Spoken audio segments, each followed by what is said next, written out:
Hello everyone. तो modernisation के बारे में हमने कुछ बेसिक बात की थी, डेवलपमेंट के बारे में बात की थी।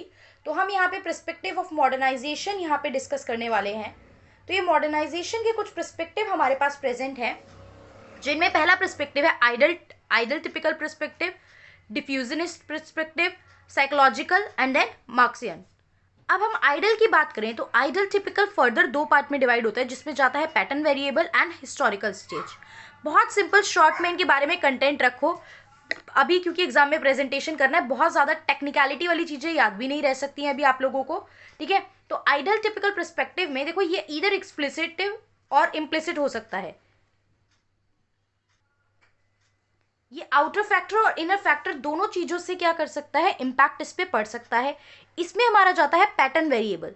जो पैटर्न वेरिएबल की हम बात करेंगे तो पैटर्न वेरिएबल का जो कंसेप्ट है वो जो मैक्स वेबर ने आइडल स्टेट का एक कंसेप्ट दिया है।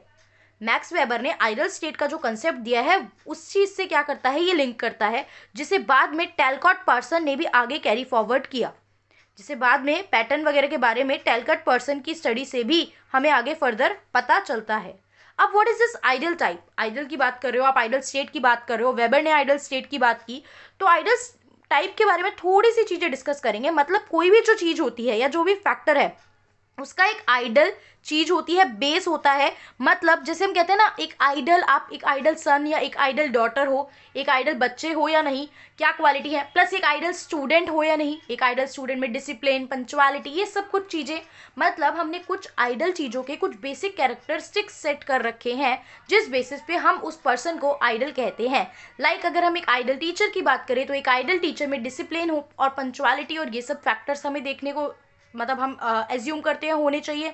प्लस एक टीचर की कम्युनिकेशन स्किल अच्छी होनी चाहिए, प्लस एक टीचर का इंटरेक्शन विद द स्टूडेंट होना चाहिए। क्लियर? वन साइडेड नहीं होना चाहिए, वन वे नहीं होना चाहिए, टीचर का इंटरेक्शन टू वे होना चाहिए। ईगोइस्टिक बिहेवियर नहीं होना चाहिए, because that will not help in your case, क्योंकि आपको वहां पे मल्टीपल टाइप के वेराइटी ऑफ स्टूडेंट से डील करना होता है, जहां पे आपको सबको समझना है एंड सबको समझानी भी है अपनी बातें। तो ये सारी चीजें एक आइडल जो है वो उसमें जाती हैं। अब जरूरी नहीं है हर टीचर में ये सारी चीजें हो, प्रेजेंट हो सारे फीचर्स और कैरेक्टरिस्टिक। तो हम जो कंपेयर करते हैं, हम आइडल वाले फीचर से चीजों को कंपेयर करते हैं। तो इसी तरीके से वेबर ने क्या करा, आइडल स्टेट का कंसेप्ट दिया।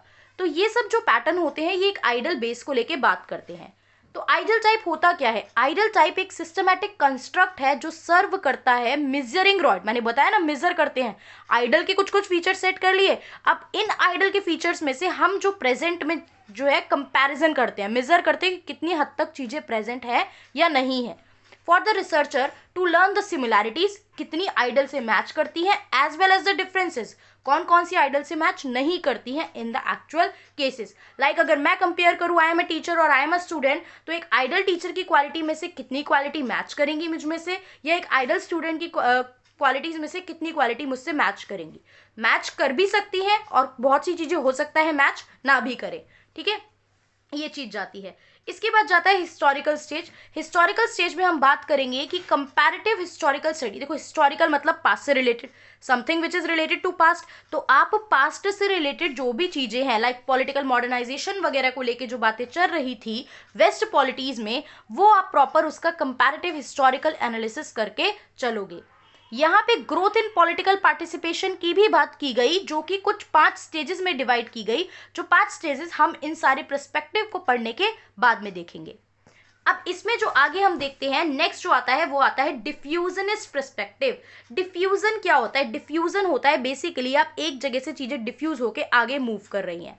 तो क्या हो रहा है डिफ्यूजन में? डिफ्यूजन प्रॉपरली नहीं है, इनएडुकेट डिफ्यूजन है एम्पैथी का। मोबिलिटी प्रॉपरली, मोबिलिटी मतलब movement, mobility means what, movement proper नहीं है, ठीक है। जिस वजह से जो डेवलपमेंट प्रोग्राम है वो फेल हो रहे हैं, वो उतनी प्रॉपरली अप्लाई नहीं हो पा रहे हैं। People have been moving out, लोग एक जगह से दूसरी जगह मूव कर रहे हैं, माइग्रेट कर रहे हैं, in search of the work, in search of the education, in search of the job, but they are being disappointed. Disappointment हाथ लग रही है लोगों के, like they are not getting the job, properly livelihood earn करके इतना develop नहीं हो पा रहे हैं। तो यहाँ पे एक रिवोल्यूशन ऑफ राइजिंग फ्रस्ट्रेशन देखने को मिल रही है। आज की यूथ में देखो ना, कि आप पर्टिकुलर इतनी डिग्री ले रहे हैं, हम लोग पढ़ रहे हैं, स्टिल जॉब अच्छी नहीं स्कोर कर पा रहे, इतना पढ़ने के बाद भी जॉब नहीं मिल रही है, इतना कंपटीशन, इतना स्ट्रगल है, जो पढ़ रहे हैं वो प्रैक्टिकल चीज़ों में काम ही नहीं आता, कई बार जॉब लेने जाएंगे तो प्रैक्टिकल चीज़ों से मैच ही नहीं करती हैं चीज़ें, तो there is a stage of rising frustration. तो जो न्यूली मोबाइल पीपल हैं, जो नए नए किसी प्लेस पे आके रहते हैं, लाइक फॉर एग्जाम्पल आप में से बहुत से लोग भी हो सकता है अपने घर से दूर किसी चीज़ के लिए प्रिपेयर करने के लिए आप लोग रह रहे हो, तो जो न्यूली मोबाइल पीपल होते हैं वर्ल्ड में, वो have not learn to produce from their own resources, ये चीज़ नहीं समझ पाते कि कैसे अपने प्रॉपर रिसोर्सेज के थ्रू चीज़ों का प्रोडक्शन करना है। क्लियर? इसके बाद जाता है साइकोलॉजिकल पर्सपेक्टिव। साइकोलॉजिकल पर्सपेक्टिव की बात करें, something related to the psychology of the person, of the individual, of the group, तो यहाँ पे बिहेवियरलिज्म की बात जाती है, यहाँ पे सिस्टम थ्योरी की बात जाती है, यहाँ पे स्ट्रक्चरल फंक्शनलिज्म की बात जाती है। All these thing belong to your behaviour, belong to your attitude, कि क्या आपका थॉट प्रोसेस है, क्या आपका वे ऑफ थिंकिंग है। इसी तरीके से यहाँ पे देखा जाता है कि क्या पॉजिटिव कोरिलेशन आपस में कितने हद तक रिलेट करते हैं पॉलिटिकल, सोशल और इकोनॉमिक एस्पेक्ट डेवलपमेंट के। ठीक है, अब जैसे बताया, देखो इकोनॉमी में जीएसटी लाया गया, डीमोनेटाइजेशन आया, ये इकोनॉमिक कंसेप्ट थे, बट ये क्या पॉलिटी से रिलेटेड नहीं थे? ये पॉलिटी से भी तो रिलेटेड थे, और सोसाइटी में भी इम्पैक्ट पड़ा, सोसाइटी में भी इन चीज का इम्पैक्ट पड़ा। तो इस तरीके से हम देखते हैं कि बहुत से जो फैक्टर होते हैं वो आपस में क्या होते हैं, इंटरलिंक्ड होते हैं, आपके जो political, social and economic factor है। अब जो लास्ट है वो है मार्क्सियन अप्रोच। मार्क्सियन अप्रोच देखो क्या है, मार्क्स का नाम आते ही एक बहुत बेसिक सी बात आपके दिमाग में आती होगी, कैपिटलिज्म, एलिनिएशन, ये बात मार्क्स ने बहुत हद तक की है। तो ये लॉन्ग टर्म चेंज की बात करते थे, प्लस ये प्रोडक्शन रिलेशन की बात करते थे। क्लियर कट हमें पता है मार्क्स ने क्या बोला, कैपिटलिज्म का कंसेप्ट इन्होंने कैपिटलिज्म के अगेंस्ट में बातें की हैं। इनकी अकॉर्डिंग हर कुछ कमोडिटी है, जितनी भी चीजें हैं सब कुछ कमोडिटी, इवन आपके रिलीजन, कल्चर, कमोडिटी गुड्स तो जो है वो है ही, प्लस जो आपके रिलीजन, कल्चर, ये सारे फैक्टर हैं, इन्होंने इसको भी कमोडिटी कंसीडर किया। और हर चीज को जब आप कमोडिटी कंसीडर करते हो तो उसी प्रोसेस को हम क्या बोलते हैं, कमोडिफिकेशन बोलते हैं। तो यहाँ पे इन्होंने हर चीज को कमोडिटी कंसीडर किया। वेबर, अब यहाँ पे तो ये सारी हमारे पर्सपेक्टिव जो थे वो कंप्लीट हो गए। तो इनकी मार्क्सियन अप्रोच कैपिटलिज्म वाली बात थी। वेबर की अगर अप्रोच की बात करें तो वेबर रेशनैलिटी पे बात रखते थे, रेशनैलिटी, साइंटिफिक थिंकिंग, ये सब। एमिली डर्केम की बात करें तो डिफरेंशिएशन, जिसमें हमने देखा था ऑर्गेनिक एंड मैकेनिकल सॉलिडारिटी की बात की थी, ये हम देख चुके हैं। ये डिफरेंट चीज़ों के बेसिस पे डिफरेंशिएशन इन्होंने बताया था कि प्री सोसाइटी और मॉडर्न सोसाइटी में क्या डिफरेंस हमें देखने को मिलता है। वहीं जॉर्ज साइमल इज अ पर्सन जिन्होंने बताया कि सिटी और जो इकोनॉमी होती है, आपका जो स्टेट है, जो सिटी है, और जो आपकी प्रॉपर इकोनॉमी है, ये दोनों मिलके ही क्या कर रहे हैं, मॉडर्निटी को, कंसेप्ट को प्रोड्यूस कर रहे हैं। अब इसके बाद हम देखते हैं स्टेजेस का कंसेप्ट। मैंने आपको बताया था कि वहाँ हिस्टोरिक में, आइडल टाइप में जो हिस्टोरिक था, वहाँ पे कुछ स्टेजेस की बात की गई। तो वो स्टेजेस हम देखेंगे, ये टोटल हमारे पास 5 स्टेजेस हैं। ठीक है, डब्ल्यू रॉस्टो ने, एक अमेरिकन इकोनॉमिस्ट थे, ये नाम आप लिख दोगे तो अच्छी बात है, डब्ल्यू रॉस्टो वाज अ पर्सन जो एक अमेरिकन इकोनॉमिस्ट थे। उन्होंने ये 5 स्टेजेस की बात की है, जिसमें उन्होंने पहली स्टेज की बात की ट्रेडिशनल सोसाइटी की। प्रॉपर ट्रेडिशनल सोसाइटी है, लेकिन जो मॉडर्न सोसाइटी बनती है वो पास्ट की ट्रेडिशनल सोसाइटी की चीज़ों से कुछ ना कुछ एक्सट्रैक्ट करके बनती है। तो एक तरीके से हम बोलें तो मॉडर्न जो है वो मिक्सचर है with the interaction of the traditional society. आप ट्रेडिशनल हिस्ट्री और अगर सोसाइटी से, उनके ट्रेडिशन से इंटरेक्ट नहीं करोगे तो आप एक मॉडर्न सोसाइटी नहीं प्रोड्यूस कर पाओगे, बिकॉज आप उसी में तो कुछ ना कुछ चेंज, कुछ ना कुछ मॉडिफिकेशन करोगे, तभी तो वो सोसाइटी मॉडर्न सोसाइटी बनेगी। बेस तो वही ट्रेडिशंस है, you will do something change in that tradition और you will do modification in that tradition. Second stage जो आती है वो आती है precondition for take off. अच्छा, एक प्लेन का एग्जाम्पल लेते हैं हम, राइट। प्लेन जो है वो जब प्लेन उड़ता है, टेक ऑफ करता है, तो पहले से प्रॉपर जो है पायलट प्रॉपर कंडीशन चेक करेंगे, भैया तेल पानी सब कुछ ठीक, मामला ठीक, टेक्नोलॉजी, टेक्निकल जितनी भी चीज़ें हैं वो सारी ठीक ठाक चल रही हैं, वर्किंग है या नहीं है। उसके बाद पर्टिकुलर वो टेक ऑफ करता है। टेक ऑफ के बाद जो प्लेन है प्रॉपर उड़ता है, उड़ते हुए वो प्रॉपर एक हाइट पे पहुंचता है, एंड देन उसके बाद उसे नीचे लैंड करना होता है।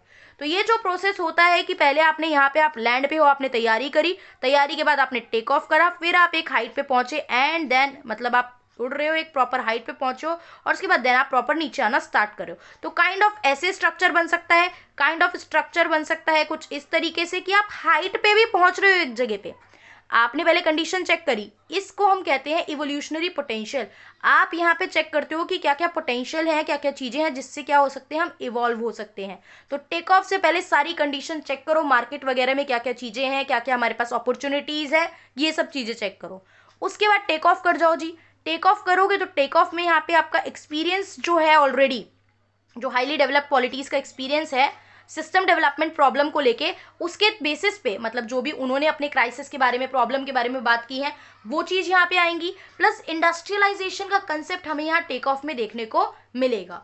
फिर होता है drive to maturity. Maturity means the maximum मतलब पीरियड जहाँ पे आप क्या कर रहे हो, फ्लोरिश कर रहे हो। ठीक है, फ्लोरिश कर रहे हो तो फ्लोरिश कैसे कर रहे हो, यहाँ पे टेक्नोलॉजी बहुत अच्छी होगी, यहाँ पे आपका स्टैंडर्ड ऑफ लिविंग बहुत अच्छा होगा। आप इस स्टेज में चेक करोगे जो ट्रेडिशन या जो ओल्ड आपके हिस्टोरिक चीजें थी पास्ट की, वो सपोर्टिव है आपके लिए, या फिर वो सपोर्टिव या न्यूट्रलाइज है कि कोई इंपैक्ट ही नहीं डाल रही, या वो नेगेटिव इंपैक्ट डाल रही है, वो आपके लिए ऑब्स्ट्रक्टिव है। वही हम बात करते हैं आगे मास कम्युनिकेशन की। मास कम्युनिकेशन मतलब मल्टीपल लोगों तक बातें या चीजें पहुंचना। क्लियर? तो यहाँ पे क्या होता है, मास डिमांड होती है, मतलब जो आपका पूरा पॉपुलेशन है या सिटीजन्स हैं, जो लोग हैं आपकी इकोनॉमी में, they will demand, they all will demand. तो एक बड़ी डिमांड मेरे पास आएगी, उस डिमांड को फुलफिल करने के लिए हम प्रॉपरली गवर्नमेंट पावर का यूज करते करते इकोनॉमिक ग्रोथ अचीव करेंगे, रिसोर्सेज को मोबिलाइज करेंगे, मतलब transfer from here and there. ठीक है, सेल एंड परचेज वाला काम होगा, गुड्स एंड सर्विसेज का डिस्ट्रीब्यूशन होगा। क्यों हो रहा है ये सब? क्योंकि डिमांड बहुत ज़्यादा है। तो इस स्टेज पे जाके आपकी इकोनॉमी फ्लोरिश करेगी और बहुत ज़्यादा मास प्रोडक्शन होगा और कंज्यूमरिज्म देखने को मिलेगा। We will do the production on the basis of the consumer because consumer is considered as the king of the market. तो you will keep in mind all the demands, needs of the consumer in the market और हर चीज को हम cell करने के purpose से देखेंगे, consumerism पे ज़्यादा फोकस करेंगे। ठीक है, तो कमर्शलाइजेशन वाला कंसेप्ट यहाँ पे हमें देखने को मिलेगा। तो ये पर्सपेक्टिव पढ़ लिया और ये हमने स्टेजेस पढ़ ली हैं। बाकी अभी आपको जो वो मॉडल्स वगैरह में डाउट आ रहा है, ब्राजील कनाडा वाले जो भी आप कह रहे हो, दैट वी विल डिस्कस। एक टॉप या तो नेक्स्ट वीडियो वही लेते हैं, फिर एक टॉपिक और है उसको कंसीडर करते हैं और उसके बाद आपका नेक्स्ट वीडियो वो कवर करते हैं। ओके, तब तक के लिए आप ये पढ़िए, बाकी जो डाउट आ रहा है आप पूछ सकते हैं। This is all for this video, thank you for watching.